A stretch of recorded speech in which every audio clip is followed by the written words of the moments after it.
the next thing that I want to do in preparation for the user submitting the form is adding a new property to our component state called message.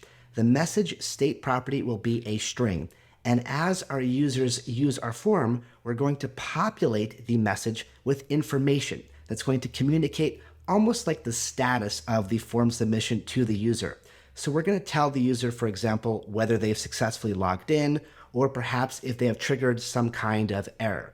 So we're going to render this message state property to the screen, but only if it has any content to display, only if there is indeed a message to show the user, and then we're going to use setState to set the message at certain moments of the form's completion to inform the user of that piece of information, right? We're going to see this more as we move along. So once again, we're only going to render the message property if we have any content to display. We're not going to render the message if it's just an empty string, which is going to be its initial state.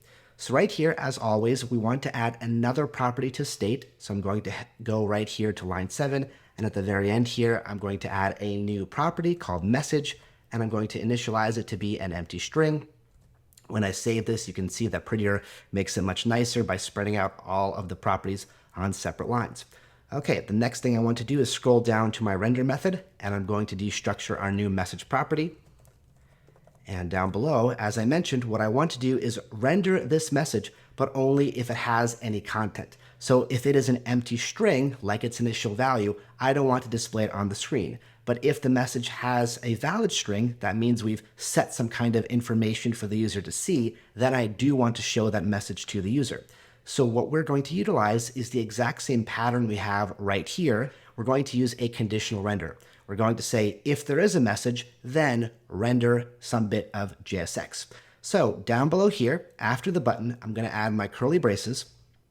And we could do a bunch of logic here. For example, I can do something like, hey, if the message length is greater than 0, in other words, if there's at least one character in that string, we can use that as the basis to render the message.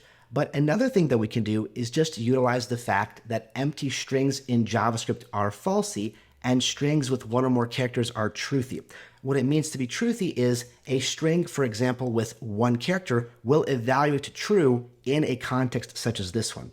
So for example, if I do message and some kind of JSX here, like a paragraph tag, if message is a string with at least one character, this will evaluate to true, which means we're going to process this JSX and return it and render it. Conversely, if message is an empty string, which means a string without characters, this is going to evaluate to falsy, which means we're never going to evaluate this JSX.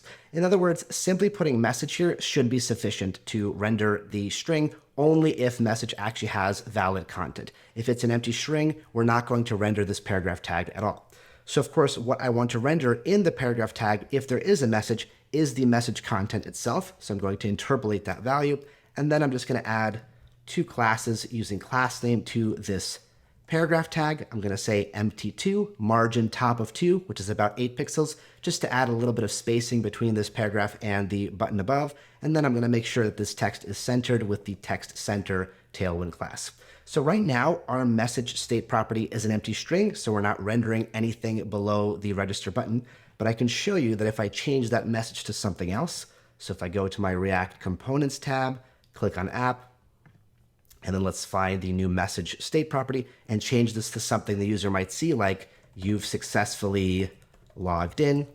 If we have this kind of message for the user, make sure it's correctly typed. Doesn't really matter, of course, but you'll notice that the message string will appear on screen if there is some content in that message piece of state, right? So as the user tries to submit the form, we're going to use setState to update that message property. And if that piece of state has a valid string, it has some content to show the user, we're going to show it right below the form. So we're going to use this to communicate the status of the form submission to the user as we proceed through the next couple of lessons. All right, that's all there is to cover in this one. So I will see you in the next lesson.